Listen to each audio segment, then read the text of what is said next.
go, baby. All right. You giving me audio? You giving me audio? Thank you. We are live. Thank you very much, Gary J, Mr. Technical Man. Jeffrey, we are live. We're live. And we are taking a very small portion of the couch over. And kind of small, you can spread out a little bit. Well, I mean, you know, we fill up the space as best as we can. All right, awesome. So, we are here for the very first episode of Start Live. In case you haven't noticed, I'm short, which is why I am at the edge of this couch right here. With me, I have the extraordinary Jeffrey Azan himself. Yes, Superman pose, fantastic. And there is nobody here. Monique is on her way. She will be joining us shortly, but 6 p.m. start time, so we are going to get straight into it. Today we are going to be discussing entrepreneurship, the good, the bad, and the ugly. The very, very ugly. So I remember Jeffrey seeing this thing where there's a particular gentleman who was insistent that he always wanted to own a restaurant. He wants to be his own businessman and own a restaurant and own a restaurant. And his mentor said to him, you know what? Go and work in a restaurant for a little bit and make the decision about whether it is you want to own a restaurant or not. So he goes, he works for 6 months, and he comes back and he says, you know what? I don't think I want to own a restaurant. I just want to be a chef. So, I know a lot of people out there think that they want to say goodbye to the 9 to 5. So is it that they really want to be entrepreneurs, or you know what happens? they just need to switch it up? It's a whole idea in Jamaica of risk adverse versus risk seeking. Because we as a nation, we are risk seekers. Okay. I mean, you want to prove how that, just check Cashpot. What does that mean, a risk seeker? So a risk seeker is somebody who will look at the unfavorable odds but the high return and still go after it. Okay. And I feel like us as a nation, we are risk seekers. We're not risk adverse. We're not going to see an opportunity and let it sit. And honestly, I think that's one of the things that empowers us so much, that when we especially go overseas, things that people allow to slip past, we see the opportunity we snatch it up and we go for it. And that is probably the biggest driving factor behind Jamaican entrepreneurism, you know. But just taking a pause at that very idea, there is a very negative connotation and a somewhat true to the statement. Anywhere a Jamaican goes, we break the system. Yep. Is that a good thing or a bad thing, Jeffrey? Well, here's the thing, is that I honestly believe that it comes from a good place, but very often ends in bad results. Okay. Because of that same idea that if it's even a 1% chance to reach that next level in our business, in our lives, in our financial situation, in our protection, in our security, we will take that 1% chance. As a people, as a nation, we don't see the 99% failure rate. So, okay, so we don't see the failure rate. I think a lot of people have started to work towards entrepreneurship. Entrepreneurship is the backbone of Jamaica. For sure. What is the difference between somebody who is a hustler and an entrepreneur? Is there a difference? Well, you know, it's funny that you said that. I actually break it out into 3 categories. So I have hustlers, business owners, and entrepreneurs. Okay. Now, differentiate it. So here's the breakdown. Everybody's a hustler. Okay. Everybody is a hustler because that's stage 1. Okay. And what a hustler does a thing, eat a food, make a money, then do it again. Okay. And when it can't happen anymore, shift to the next. So whatever the next hustle is. Right. Make a money, eat a food, do a thing. And we just keep cycling that. Now you see, everybody at every level, whether it's your 9 to 5, whether it is a mom and pop shop, whether it is a little side job, a little roast work, as a people, we are hustlers, right? Now, the thing is that a lot of people that are full-time hustlers, that don't have the 9 to 5, that don't have the structure, but they're doing a thing, they like to get up and say, I'm an entrepreneur. And that is where the line blurs, and I think that's what happens to a lot of people, is that that's where the attractiveness lies, is that they're mixing up the hustling with the entrepreneurship. So the structure. The structure is lacking in a big way. And that's where we move to the second phase in terms of the business owner. The business owner applies that level of structure in terms of he or she understands what it is they do to make the food, to repeat it, and they then employ others to do the same. To be doing the work. To be doing the eat work. the food on a bigger scale. There you go. Okay. Right? So it's really this concept called multiplying man hours. Whereas I can work for 8 hours a day. But you and I, if I work 8 and you work 8, the single body does 16 hours of work. Right. So a business owner multiplies man hours at the very essence of what it does. It empowers others in order to do it. Okay. Now, when you see the entrepreneur does two things different than everybody else. Okay. The entrepreneur sees a problem that, if solved, is going to add value on a huge scale. So if you're doing a thing, eating a food, making a money, you're not exactly solving a bigger problem, you're solving your problem. Which probably ties back to the sustainability, why it is the hustler has to move from one thing to the next thing. Exactly. Okay. So you have to see a big societal problem and you have to say, okay, I'm going to fix that. That's part one. Now part two is that you have to create a vision that other people can buy into. You see, because if we're drawing the difference between the business owner and the entrepreneur, the business owner empowers people in order to help multiply the man hours. The entrepreneur gives people a vision for life, for work, for everything that they can then become a part of. So it's a higher level of the same activity. And that's the difference between the hustler, the business owner, and the entrepreneur, is that hustler, do a thing, make a money. We're all hustlers in some respect.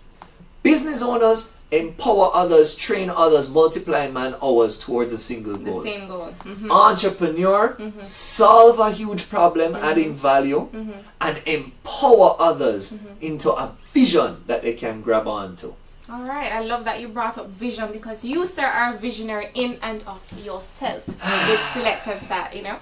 Pat yourself on the shoulder. All right, so before you even got to Select and Start, though, Jeffrey, we know that your name is Jeffrey Azan. Indeed. So I'm sure every time people meet you, they ask you if you're one of those Azans. One of the Azans. One of the Azans. So what were you doing before Select and Start in a real way? Woo! Alright, so the journey, you know, and it's so funny, it goes back to the same restaurant idea. Okay. Right? When I was about 7 years old, I said I wanted to be a teacher. And I went to my mom for, I wanted to be a teacher at 7. And I went to my mom for counsel, to which she said, being a teacher is great. Being a teacher is noble. However, just remember, teachers don't make a lot of money. My 7-year-old brain registered that and went, I do not want to be a teacher. No. But here's the thing. I also recognized what kind of work my parents were putting in at the time. You're talking 6 days of work. You're talking no days off. You are talking Christmas Eve, always at work. Mother's Day at work. Sometimes Christmas Day at work. All these, and you know, the big corporate holiday. And funny that we're just coming out of it, but the corporate holiday from about Christmas Eve to New Year's Eve, where nothing really happens. Oh, you better be at work those days. Because people need to buy. Because guess what? Those people who didn't buy Christmas Eve, this is their shopping period. Right? Okay. So I grew up watching that, and there's one thing I was sure. I did not want to do retail. Who wants to be working on Christmas Eve? Nobody wants that life. So we go through, we proceed, we get the education like we're supposed to, and we work to what we're supposed to. And as the fates would have it, I get a degree in business. Okay. Of course. Of course. Drop right back into it. So what am I going to do? I got a request, come home, work in the family business, give us 6 months. Here's the thing. I was working every summer and Christmas from I was 9. Wow. In the same retail business. Okay. So I don't know a full summer, full Christmas without work. Now that I'm out in the work world and I'm now a quote-unquote adult, you know, now I'm going to do the same thing I've always done, at a higher level. Since you were 9. You know, and it's so bad because at that point most people would have changed their careers. You know, 12, 15 years people start looking for career changes. It was as if I had done a career and I was going back into the same career at another level. Right. So I step in and I start plodding away. This is not, you know, you come with all of this first world excitement and I'm the next generation and I'm going to do things my way. Change that. And you do all of this on this level of optimism, and the rest of the world, especially the rest of Jamaica, goes, no. We're going to do it our way. So cute. We're going to do it at our speed. You know, you can't even stop and look at this whole social media thing. When I came back to Jamaica in 2010, if you were not on social media as a business in the States at that time, you weren't in business. Okay. Yet when I came to Jamaica, I went, we need to be on social media. And everybody kind of, man. That's so nice. It's such a nice idea. And And so I deflated in a huge way and got stuck in a 9 to 5. But then life kind of set up just like the restaurant owner. Was putting me in a place to really ask, what do I want to do? I knew I did not want to be in retail. And this child had an idea about teaching, but then it really asked the question, what do you want to do? Because you're still not going to be a teacher because mommy said what? Teachers don't make any money. Right, okay. Somebody walks into my office and they were bringing Organo Gold. First network marketing I was introduced to, and I saw it and I went, this is it. Jumped on that Organo Gold train. Organo Gold. Oh yeah. Twice. I did it twice. Okay. And when I went through it the first time, what was the greatest benefit is I got introduced to a lot of people that were these business owners and these creatives and these networked people. And I never thought about that before, because retail, the number one lesson as a child growing up in retail is work hard. And so I knew work hard, and I could do that without a problem. Right. But then it was this whole new level of ownership and achievement and pressing onward and being creative and adding value. This is when I realized that I was just a hustler. I was not an entrepreneur, and I was barely a business owner. Right? So from there, what happened is that I got this sense of ownership, because even the language of Organo Gold was, no, you don't sell Organo Gold. You are a franchise owner in Organo Gold. And I own my own piece. That franchise. Yes. Exactly. Yes. And we're going there, going at it, fail. Okay. Wow. Reason I failed was the first lesson is that anything that's supposed to be successful, you cannot do passively. And that was one of the big selling points that Organo Gold was pushing at the time, is that you could passively do this thing and make good money. Okay. And so I treated it passively, and I got burnt because of it intensely. In that particular situation, what do you mean passive? Meaning, a lot of people think that their hustle, they can just take their time with it. Oh, if I buy 2 of this, I'll sell it by the weekend, because everybody needs 2. Right. But if you're not doing road, you know, pushing it out there, hitting the pavement, then it doesn't matter, because your 2 will never sell. True. No matter how good a product you believe it is. Right. So we get in there and I'm losing, just horribly. Okay. And I said, no, you know what? It's not my attitude, it's the product. It's not your fault. It's not my fault. Poor workman blames his tools. Right. Exactly. Not my fault, product. But I believe in the network marketing concept. So I go with another network marketing group. With a better product. The better product. Right. I go to Amway. Because Amway had multiple products. And the truth is, I actually had this idea where I said, okay, they have an energy drink called Excess. And I had a whole plan for it. I said, all right, Excess has multiple flavors, and Jamaica loves this energy drink and alcohol at the time. Yes. Perfect. And I worked it out. And I said, if I buy X amount of cases at this price, I can resell it for that price. I was taking on Red Bull. In my world, I was so optimistic. I said, I'm going to kick Red Bull out of the Jamaican market. You still had the energy. I was there. I was ready. And then the dollar started sliding. And as the dollar began sliding, the price of the energy drink started going up. And I went, ah! But you know what happened? I blame the product again. You mean because what? The dollar was Because sliding? now the dollar is sliding. So like I bought into Amway for this product, and now this product has backfired on me. It has betrayed me. Once again. The product has been. How dare it? Okay. So how did you recover from that? Still haven't recovered. We're getting there. Oh, okay. Still suffering. All right. We go back around, and the Organo Gold team that I met, they come back to me. They say, we're going to do it differently this time. Okay. We're going to do a cafe. And what's going to happen is we're going to sell on the front end and the back end. Oh. So we get paid from the retailer of the cafe, and we get paid on the back end from Organo Gold. So you're adding value. Yes. There we go. Yes. We're carrying it to that next level. And to be honest, that's when I said, okay, lesson learned the first time. Can't be passive about this thing. Have to be creative. Have to go at it. And I was putting in work. I would open up the cafe at 5 o'clock in the morning. I'd work the cafe. Where were you with this cafe at 5 o'clock in the morning, Jeffrey? We were at 96 Hope Road, where Medusa's bar used to be, now level 96. Right. We were underneath that. The storefront that's underneath that, a lot of that is actually our equipment still in there. Wow. Okay. And so what happened? Yeah, no, we were on it. I said 5 o'clock I'd open it up. I'd get it ready. Traffic, we'd catch the traffic at 6 o'clock. I had guys out on the side of the road giving away coffee in traffic. No more passive. No more passive. Lesson learned. And so I'd run that to about 11 and then leave it with the staff. And then I'd go to Azan's and I'd work at Azan's for the day. And then after locking Azan's at about 5:30, I'd go back to the cafe and work that to about 10 at the night. Okay. And so lesson learned, no passive, hard work. So you tick that off. Tick it, lesson learned. But then there was another lesson coming that I wasn't sure about. Okay, what was that lesson? Creativity.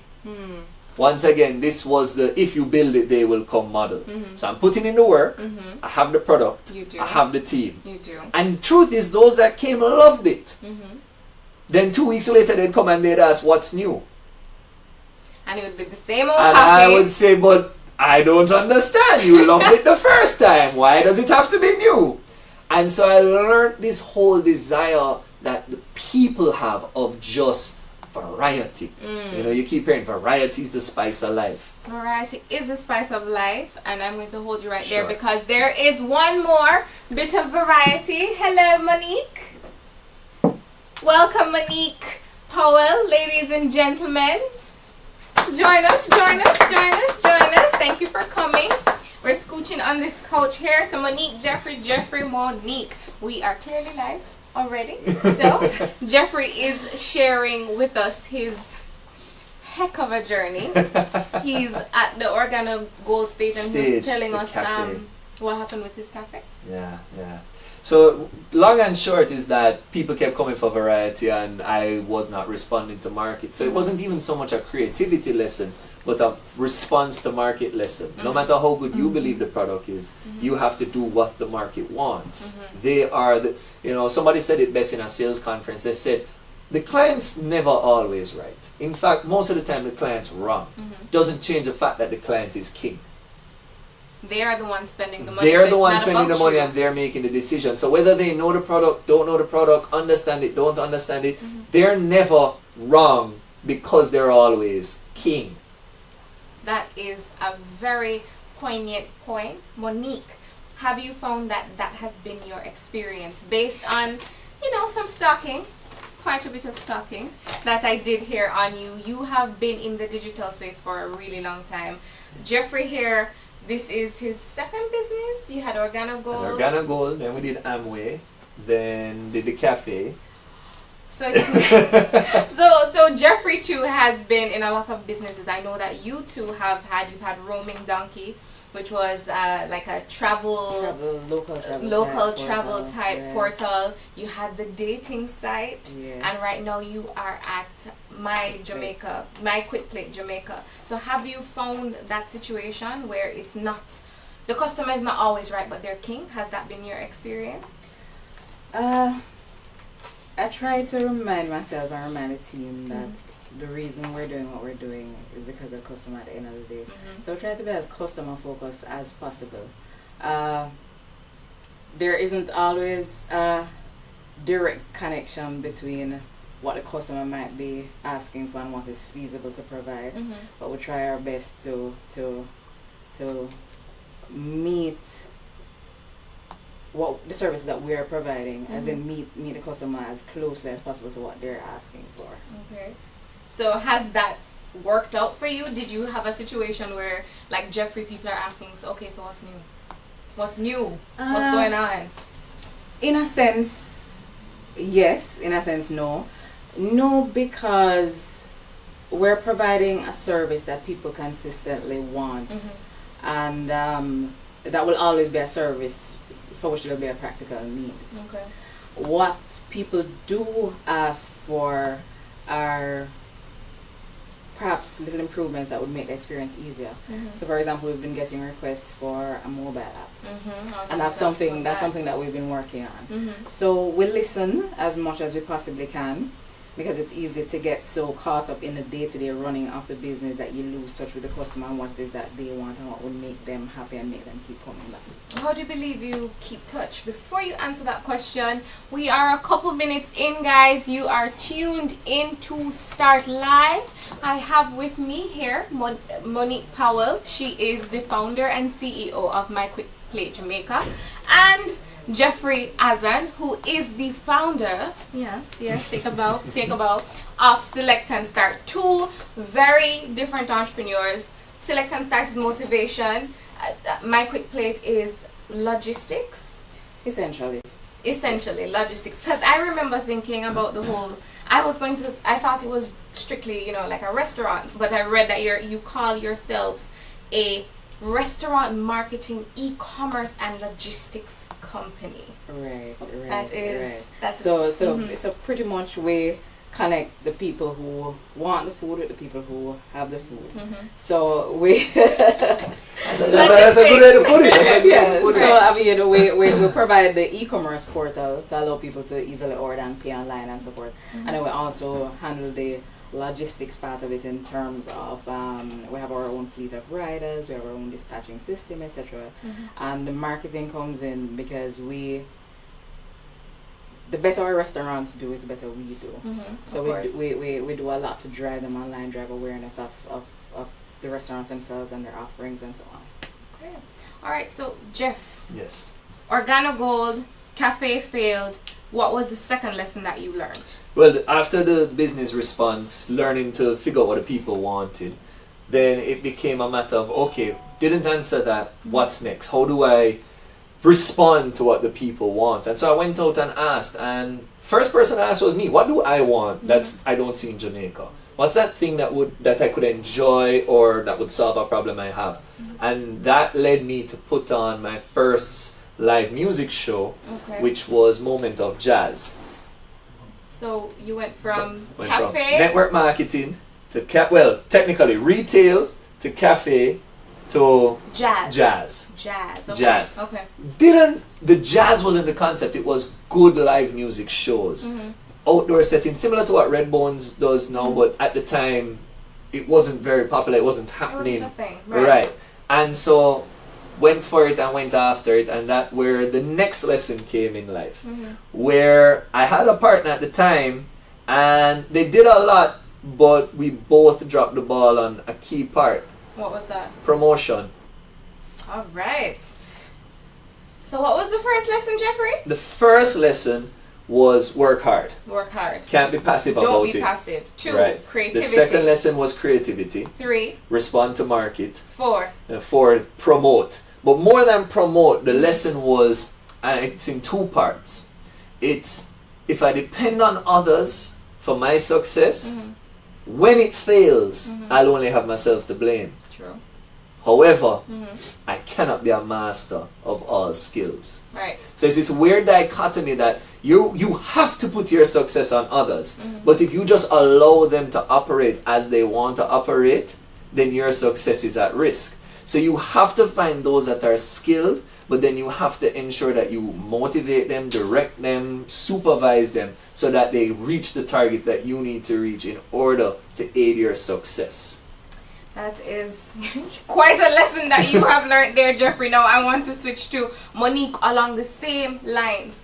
Clearly you have a team. There is no way that Quick Plate is Just you. Let me withdraw that because her face just changed and I said there's no way. I know you have been doing really, really hard with Quick Plate. Right. Team, how has picking the right team, if you believe that you have the right team, impacted how well Quick Plate is doing right now?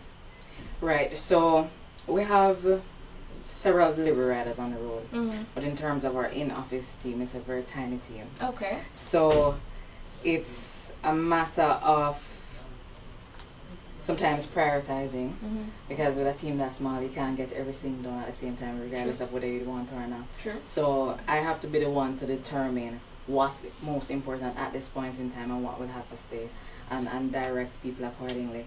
I've also found that training is very important. For example, as it relates to customer service. So we're not the only ones that do what we do, but luckily one thing that customers seem to be happy about is the way we treat them. So and that's a reflection of what I try to impart to my team about the importance of the customer, the importance of treating them as if they matter, because they are the reason we're in business. They pay that money. So both of you have worked before, 9 to 5. Monique, you were at the top of the corporate ladder essentially, with a major banking institution in the Caribbean, regional marketing manager for digital. Jeffrey, you have the family business. 9 to 5 when it comes to retail is ingrained in the both of you. So my question to the both of you is, what are the top 2 lessons that you believe that you are able to pull from those experiences, from actually being in the 9 to 5 environment, if you are able to pull one out? I'll give you a second. Do I need to clarify? No, Okay. It's a rough one. All right. So in terms of what I was able to bring over from that 9 to 5 environment, I think being in an environment where I saw what structure looked like, and where processes were ingrained into the way we did things every day, that allowed me to see the importance of not just expecting things to happen the way you want to happen, but understanding that things happen a particular way each and every time because there are processes in place to facilitate that. So I brought that over to Quick Plate when I started. So wherever there are things that we do repeatedly, we try to have documented processes, or processes that the entire team understands that this is what we do in this scenario. Okay. So bringing over that understanding of the need to have certain processes and structures in place, I'd say that's probably the main takeaways, or one of the main things I brought over from that institution. But funny enough, I'm sitting here and thinking the exact same thing. It's funny that that's the same lesson, because I wouldn't phrase it quite that way, even though that is what it is. It's my lesson is more the importance of the mundane. One of the things that attracts people about entrepreneurship is this excitement, and it's my passion, and I'm going to be out there and I'm going to do so much.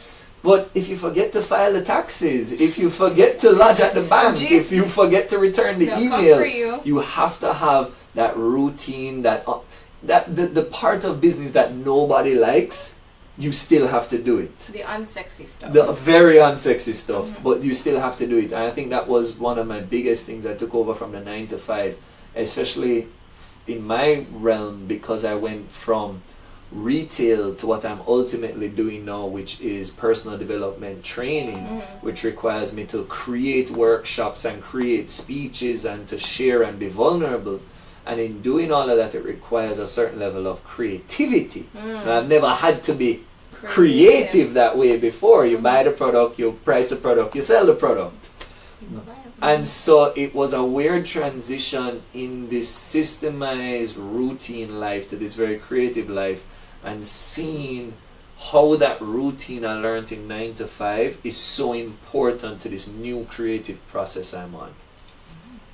Guys, if you have learned absolutely nothing from anything that we have spoken about today, 2 things, or one major thing: structure. Structure is a very, very important part. The unsexy stuff. So I want to go back and talk about the unsexy stuff. For sure. You spoke about your failures. Monique, or maybe we shouldn't call them failures, or Learning opportunities lessons. to learn. Lessons. Monique, clearly you are at Mike Jamaica Quick Plate, but you did not start there in any way, shape, or form. In fact, you had 3 other businesses. Tell us a little bit about Roaming Donkey and what happened with that. Alright, so as I said, Roaming Donkey was basically born out of, like most of the things that I said, really, out of a personal need. So I like to drive out of town a lot, go to the countryside, that sort of thing. And what I realized was that there wasn't a centralized place where I could say, okay, Portland is the stop for today. Where are all the restaurants? Where are all the clubs? Where is everything categorized with some reviews, you know, to find out what other people thought about it and so on. And yes, there was like a trip advice and so on, but that was more tourist focused, and it was a little bit different from what I had in mind. So I started Roaming Donkey, but at the time I started it as a labor of love, and then it kind of hit you that it costs money to run it, so you need to generate some revenue as well. What I realized though was the monetizing Roaming Donkey was probably something that was going to be extremely challenging because of the nature of what it was. And eventually that started fading to the back burner as I started thinking of other things that I might be able to get into. And you know, I had the dating side, which was next. Tell us about dating. So she went from travel and leisure, and clearly entrepreneurship is about hopping all over the place. So you went from Roaming Donkey, leisure, travel, to dating. Right, and that is something that I still believe that there is a need for here. Within like maybe 3 weeks of us launching the site, about 600 people had signed up. Oh, wow. So it was something. It's hard out there. Right. So, but one of the lessons I learned from that site was when you're doing the initial research, it's not just enough to ask people, would you use this? It's also important to ask them, will you pay for this, and what would you pay? Yes. Because when I realized that advertising as the only revenue stream wasn't going to work out, I decided to switch to a small fee. Okay. And at that point, running away. Right. So my research, in my initial research, showed that people wanted it. Needed. But the question I didn't ask then was, would you be willing to pay? Would you be willing to pay, and how much would you be willing to pay? For sure. And I took that lesson into starting Quick Plate. So, for example, the surveys I sent out before I started Quick Plate were a lot more detailed. We're focused on asking people not just would you use it, but how often would you use this? What exactly would you pay? At what point would you say, no way, this is too much, I'm not paying that? What is a comfortable price point for you? What would you like to see? What would you enjoy? And that's an important thing that I tell people who want to get into business. You come up with a brilliant idea, but the idea itself is only as brilliant as the business model that's going to be supporting it. And you need to first establish that the market is there and that the market is big enough to cover the costs and to be worth your while. That is that is the truth, because I think a lot of times people think, oh, you know, entrepreneurship is a job of passion. Passionate bit of work, but money.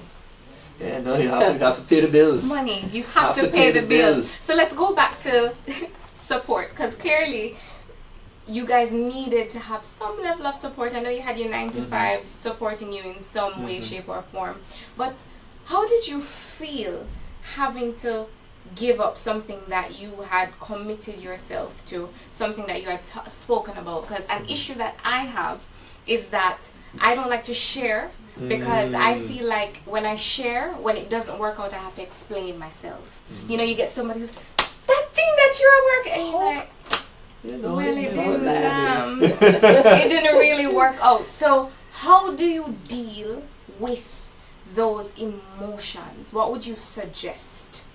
You know, that is a very tricky and almost sensitive topic for me, because I do consider myself a very emotional person, very passionate. I get very excited about things and I get very crushed by things. I mean, I've gone as far as having like clinical depression and coming right back up. Wow. And one of the things that is so critical is that you kind of have to share what it is that you want, because what you're really doing, and you do it a lot, what you want to do is you want to cast this huge net to find those few people who believe what you believe, because they're the only ones that when everything is going south are still going to say, all right, I think there's a way that you can do this. I think there's, because the problem is that if you even think about it, is that we're all kind of in this fish tank, and we know all of the fish that are in that fish tank, and they expect a certain behavior. So when you start saying, no, I want to go into the ocean,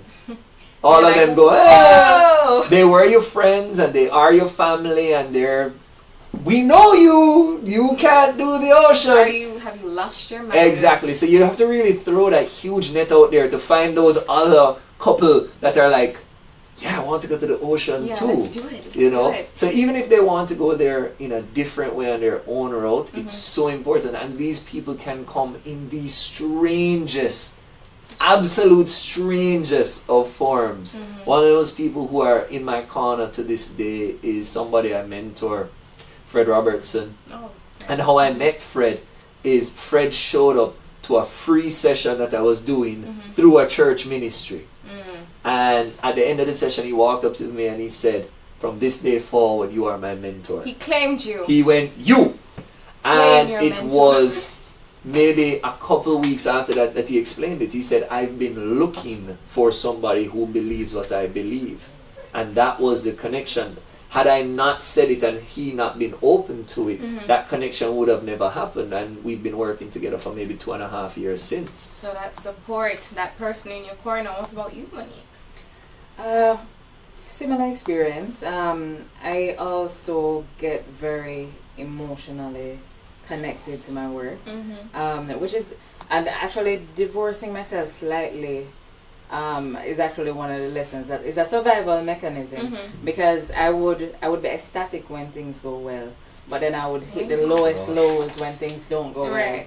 And I realized that kind of stepping back and almost kind of looking at situation from the outside and saying, okay, this is one bad day, but things have been going great Life overall, is still and good. kind of separate a bit. And also kind of just having supportive people around as well. I mean, I'm sure I know more people probably thought I was crazy.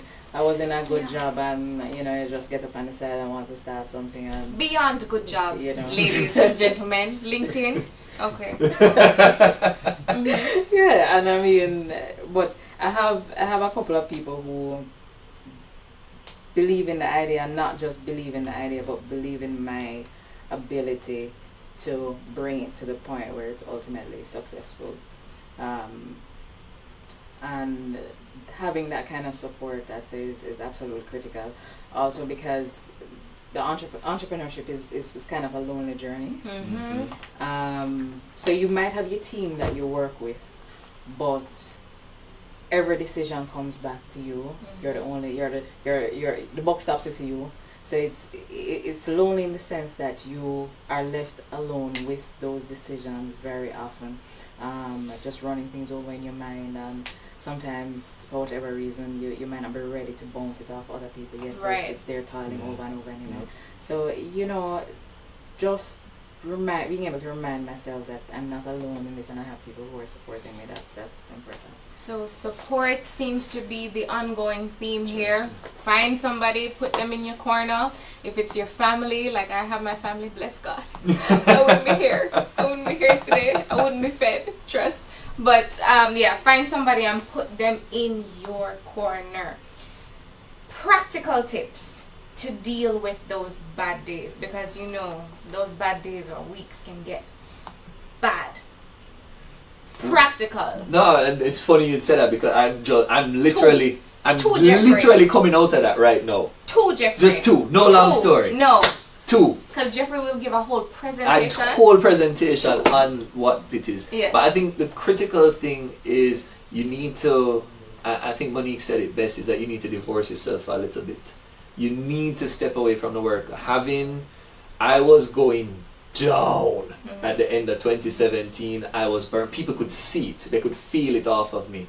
And my family, for the first time in a long time, everybody was here in Jamaica, and I was told, you are coming with the family at this day at this time. Right.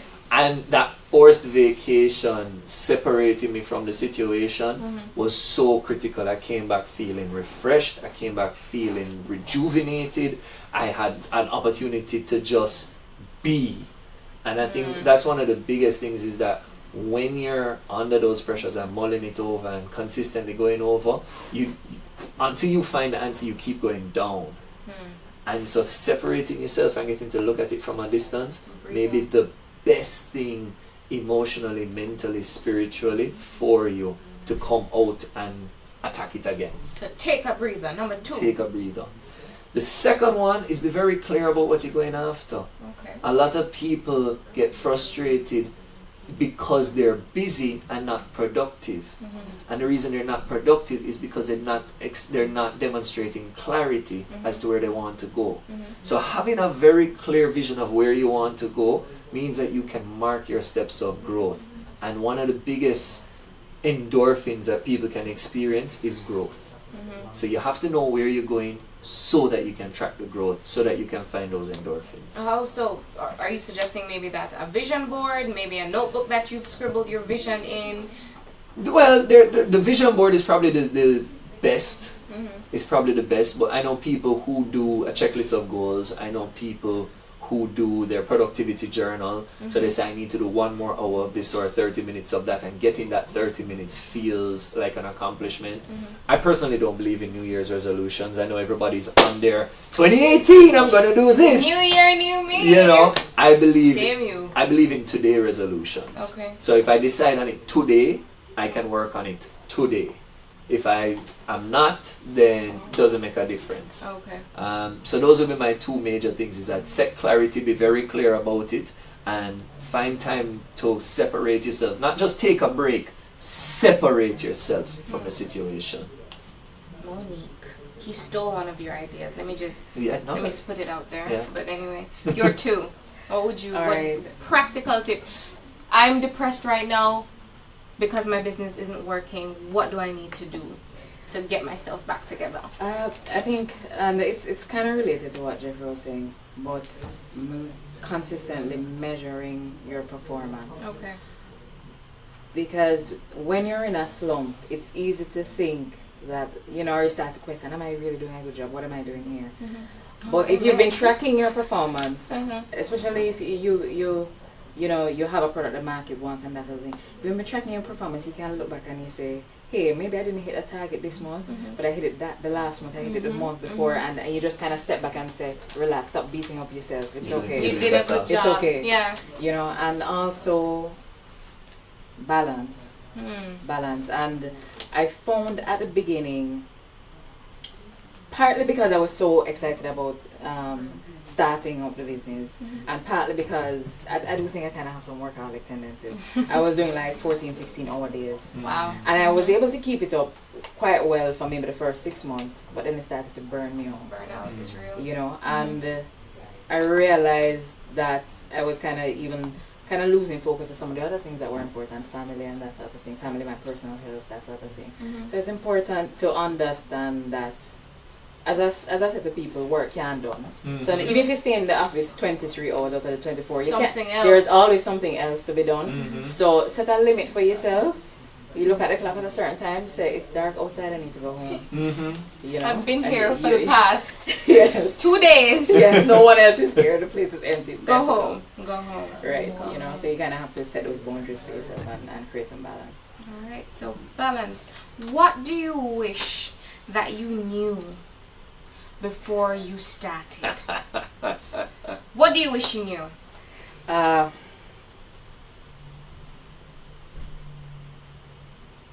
I wish I knew how much money it was going to cost to get this thing off the road. Because here's the thing, when you're planning at the beginning, even if you try, especially if it's the first time you're going into a particular business, no matter how you math it out, one, there are always going to be expenses that you didn't consider. And two, even if you think you're being realistic with the numbers that you're projecting, chances are your initial sales will never look like what you thought they were going to look like. So the funds are coming in more slowly than you expected, and the expenses are piling up more quickly than you expected, and that in and of itself can bring on a certain amount of stress. So drowning. So if that's the one thing that I wish I had a greater appreciation for before I started. How much money it would cost you.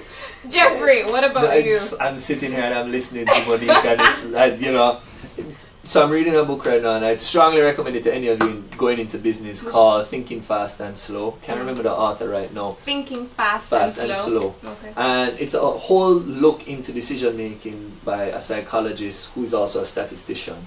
So he's looking at it from the numbers. And I'm sitting there and I'm listening to Monique, and it's literally today's chapter that I read where he's saying that entrepreneurs always think they're going to do better than they really do. I think everybody it's does, a human condition that it goes back to that same, risk seeking versus risk adverse at the beginning, is that we see the opportunity and so I will be the one to get the 1%. So that's so real. But I think for me, the biggest thing that I wish I knew at the beginning, which is what I'm trying to fix this year, is how little, in my personal sense, how little of a personal development industry existed in Jamaica. So I guess in a grander sense is that I wish I knew more about the industry. Okay. Because what happened is now I've run out there with a product that people say they want, that people say they're willing to pay for, but now I have to be convincing the actual decision makers that it's something of value. It's similar to when social media management came to Jamaica maybe 7-8 years ago, where all these young people are going to businesses and saying, hey, this is the wave of tomorrow, get on it. And they were being pushed out of the door. Don't waste my time, I have a marketing team. If it was important, my marketing team would have said it. Right. And fast forward to today, if you aren't on social media, have a website and creating a conversation, are you even in business? True. So it's just one of those things where I wish I knew and understood more about the local industry as well as the international industry on the get-go. So that you could hop in and create a product. So I could create a product that matched it, that priced in it, and that I wouldn't get so much resistance trying to convince people that it is necessary. Which brings to the forefront the point of pivoting, right? The idea that sometimes you have to give up. You have to say, listen, I am passionate about this, but this is clearly not working right now. How do you know? What are some indicators that perhaps, your idea is cool, but perhaps it's not quite a business yet? Honest? Go ahead. No, I was going to say, honestly, it's when the dream dies. But what if my dream is... If your dream doesn't die, it means it's time to adjust. It's not time to give up. That's my personal belief. It's that I tell people this way, if what you're supposed to build, not what you think you're to build, what you're supposed to build is a skyscraper, 100 feet up, it means that you have to go 40 feet down first. True. Oh, deep. Building skyscrapers. Monique, what about you? What are your thoughts? Well, your question was around how you know when it's time to give up, but from what I've seen in terms of businesses that fail, a lot of them I think fail because they probably gave up a little bit too soon. I think some people underestimate how much time it takes to get a business off the ground, and if in 3 months it's not looking good, in 6 months it's not looking good, then they start to pack up and say, this is not working. It's not working out. When really you're just in your infancy at that stage. But also on the flip side of that, I think when you're sure that you've exhausted every possible way of trying to make what you're doing work and it's still not working, then maybe it's time to say, should we try something a little bit different? So it comes down to I don't think it's a science. It comes down to a very personal feeling, I think, when if you know, all right, it's not for lack of trying different avenues with this. it's simply that I've tried everything and it's just not proving to be feasible. At that point, maybe you have to kind of re-examine what you're doing. know, before we even come off of that topic, I want to challenge that. Okay. I want to challenge that because I'm in agreement with everything she said up to the last part in the sense that you've tried everything. I don't believe anybody has ever tried everything. Think about somebody who says that they want. I'm telling you. You ready to drop the Tony? I'm ready to drop that Tony logic. Drop The it. Tony says, as Tony says, he said that you go to that person and say, I'm trying to lose weight. I've tried everything. Have you really? Oh, I've tried 1,000 things. Okay, what are they? Well, I've tried 12 things. Well, list them. Okay, I've tried these 2 things. You know, and that's what a lot of people say. And I mean, even take it from, I can speak personally. Like, I got out into this thing and I was like, I'm going to be a speaker. And nobody wants speakers. Okay? The dream doesn't change to go out and develop people and to maximize their potential. That's the dream. Okay, they don't want a speaker. All right, I'm going to be a trainer. Okay, boom. All right, the training is going on, but how do I carry it to the next level? Okay, I need to do consultancy, so I need to do business studies. And so, I mean, even in my 4-year journey of becoming a speaker and establishing Select and Start, I might have tried at least a dozen avenues in my lane alone. And I think a lot of people, what happened is that they tried everything in their first lane. So I'll give them that. They tried everything in their first lane.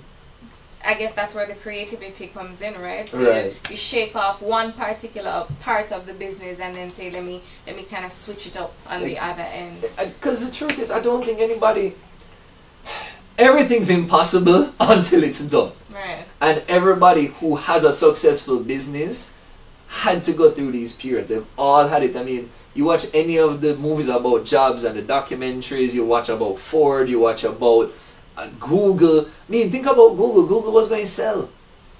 Google was built to be sold. But Jeffrey, Google is one. Like, I'm trying to think about, I think Monique is, correct me if I'm wrong, I'm thinking about this individual who, since Jesus was a small boy, Right. they've been selling those shades. Right. They've changed the packaging of the shades. They've changed how the shades have been made. Right. And maybe you're trying to sell shades where it's winter, like it's perpetual winter. So my question, I think my thought is that it's So not then the right change where you're environment. selling it. Sell it in Thailand. Listen, we're in a global world now. True. Nobody go at who said it? I forget who said it. No, we don't go online anymore. We are online. Just point blank. Right. You know? And I say it in my speeches all the time, especially when I speak to like rural schools, is that children have Facebook and they have Google and they're online. They have international habits already. And our teachers and their parents and the community are telling them to think local. They have international habits, but they're being told to think local. Dance yard before you dance abroad? Maybe. But guess what? A lot of us successful people are immigrants. True. Okay. As well as I think it brings to the forefront the thought that of market size. A lot of times, and a lot of startups that are, coming out of the woodwork are focusing on a Jamaican market. And the truth is that it's a maximum of 3 million people, right, in the entire country. What percentage of those people are buyers? We don't know. Who earn the right amount of money, and maybe who have the need that you're trying to fulfill. So I do agree with you, Jeffrey, in that we need to start thinking a little bit more internationally with our startups. But before we get into the technicalities, remember we are here to discuss the good, the bad, and the ugly. We are trying to weed out the entrepreneurs from the people who are willing to eat ramen. What else? Not mac and cheese. Mac and cheese be expensive. No man, bun and cheese. Bun and cheese. Bun and cheese are the hustler diet. Right. Patty, no cocoa bread. No cocoa bread. A tasty patty. It's either the patty or the cocoa. Or the cocoa bread. not You can't have both. Not both. And then the signature, bumma meal at your brethren yard. Listen. Like that name. Hey, how you doing? Or go home. Go home. I don't know about you guys, but Sleep. No. Sleep for dinner. I go shopping at my mother's house. Like, what are you talking about? Honestly. But anyway, so entrepreneurship. Are entrepreneurs made or created? I'm going to bring you guys back to that really basic but very discussed question. Do you think that everybody who's watching there, do you think that if they put in enough work, they are going to be able to become entrepreneurs? Or is this just wishful thinking? I think certain traits are absolutely essential. So for example, grit and resilience, because you have to have something inside of you that, which doesn't mean you don't get down or setbacks don't affect you, but you allow it to affect you. You feel it and then you launch forward again. As to whether somebody can develop that trait, for example, I think people can. I mean, I'm no psychologist, but I think people can, because I have seen people who assume that they didn't have that type of personality because they were in a situation where they were comfortable enough to not have to find out. And they assumed that that wasn't the type of person they were, and they found themselves in a tough situation, and those people adjusted and excelled and reacted in such a way that they shocked themselves. So it may be possible to develop certain attributes even if you don't feel like they're inborn. But it is important to understand from the get-go that there are certain things that will be required of you, and certain things that you have to develop within yourself if you're gonna succeed on that journey. I think, and I might be going a little abstract right now, I think that the entrepreneur is something that is birthed from within. It's something that comes out of you. Situations can be created to bring that out, so in a sense they can be made, but then there's a lot of people who the dream, the focus, the goal is always better served in a follower or a supportive position. And there's nothing wrong with that. There's nothing wrong with that. Like, I believe a ship is only as good as its first mate, not as the captain. The captain is super critical, but if the first mate is weak, the rest of the ship is going to go down. And there's some people out there who are great first mates and are horrible captains. Okay. And so it's this thing where I believe we all have those latent abilities to be an entrepreneur sitting inside of us, but if the conditions are never set, if the mindset is never set, then they'll never come out. And so it's that we are all born entrepreneurs, but then we all need to be made into entrepreneurs. The conditions have to pull be made. You.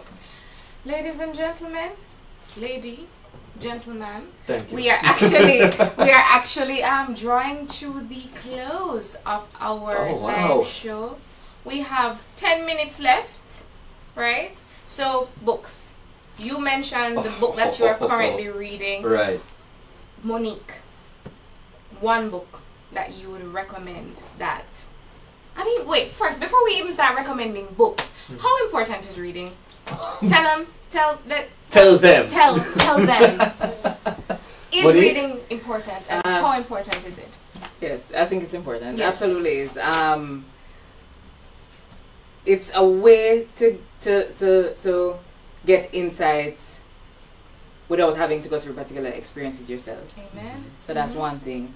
And also it's kind of allows you to broaden the way you look at particular things, because no matter how open-minded you think you might be in approaching a particular situation, there's always gonna be a blind spot that you have. But sometimes you'll read about how somebody else approached a particular thing, or strategies that other people use that you just never thought of, regardless of all the thinking you've been doing. Right. So it's just about broadening your horizon and introducing yourself to other ideas. So it doesn't necessarily mean that you're gonna absorb everything that you're reading and you have to do as you've read, but you might get an idea from a particular book and you twist whatever strategy that person employed to fit your scenario. You know, so it's really just about exposing yourself to more ideas and broadening the way you think. More ideas, learning from somebody else's experiences. Jeff. I am a huge believer in reading, and I believe in reading broad. Now here's the thing, is that different people have different reading styles. I'm going to speak to the people. Speak to the people. You have different reading styles, and that's okay. Some of us, I have a business partner, he is a deep reader. You give him set a book, every year he sets 30 books that he wants to read, and every year he only reads 6. But when you get those books back, those books look like PhD studies. They're highlighted all over, their notes in all the creases. He can quote back things. So I'll say, oh, the general idea of this book was X. And he'll say, oh, it was said on page 32, paragraph 3. So he is a deep reader and he makes sure that he understands the books. Versus I'm a wide reader. I will read 40 different books from 20 different genres. And the idea is that how can I connect them? Because my personal philosophy is that value lies in the connection of knowledge. Not just in knowing, but in the connection of the knowledge, which is critical. And so I tell people, read novels, read self-development, read biographies, read statistic books, read school books, anything that catches a remote opinion, go out and read it. And in reading it, can you find those nuggets that apply back to you and what you're going after and what your dream is and what your business is about?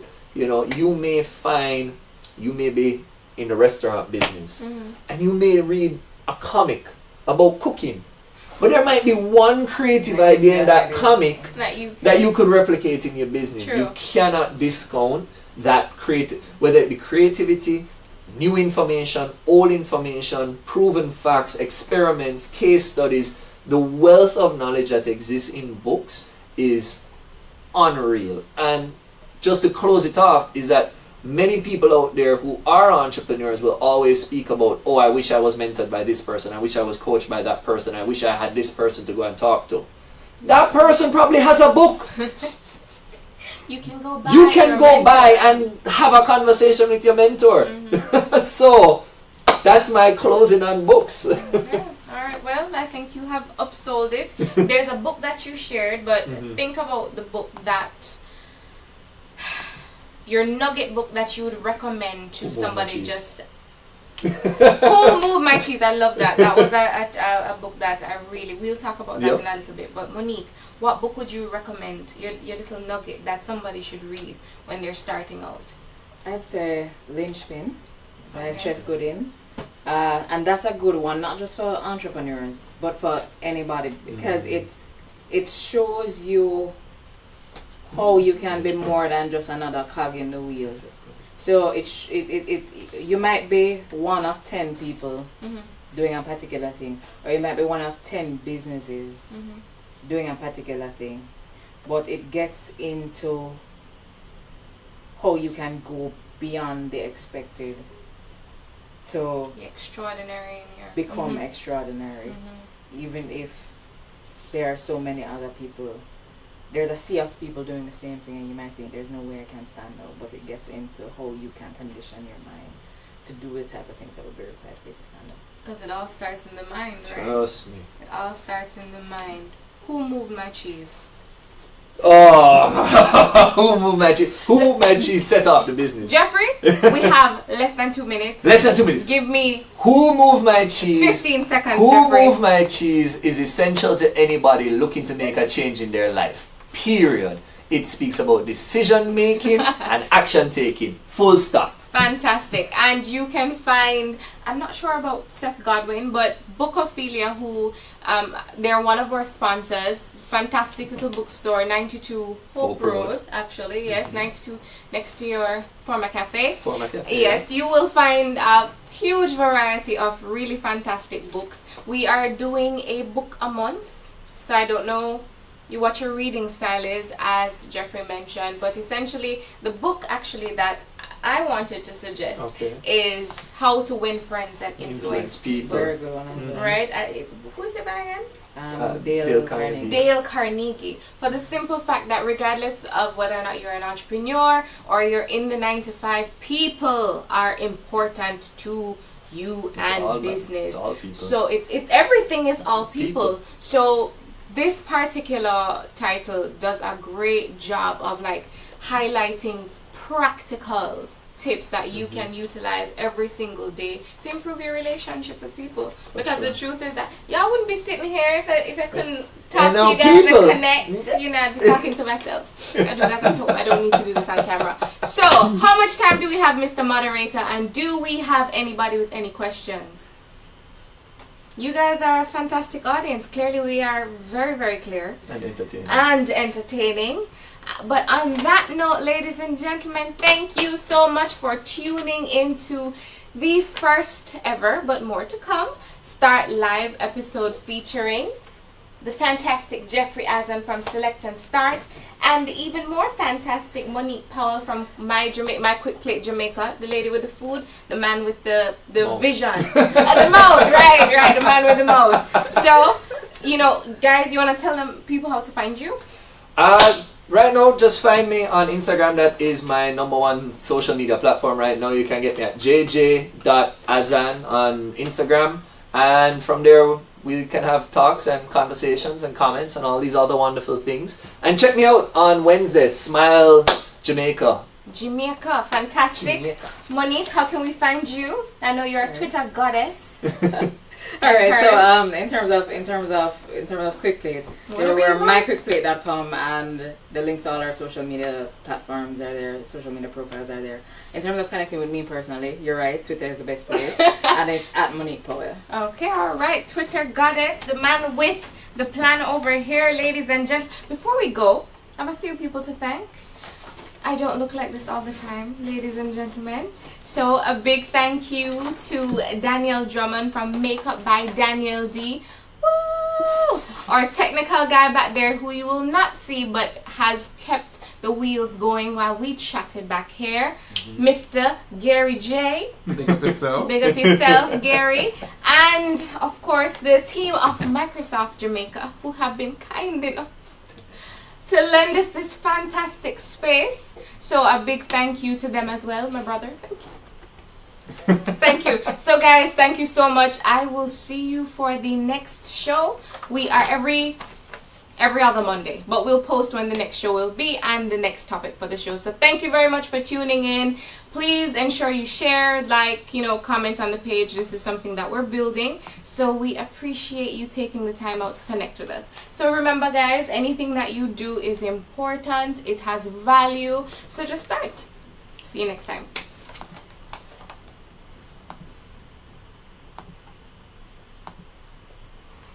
Gary, you're stressing me out,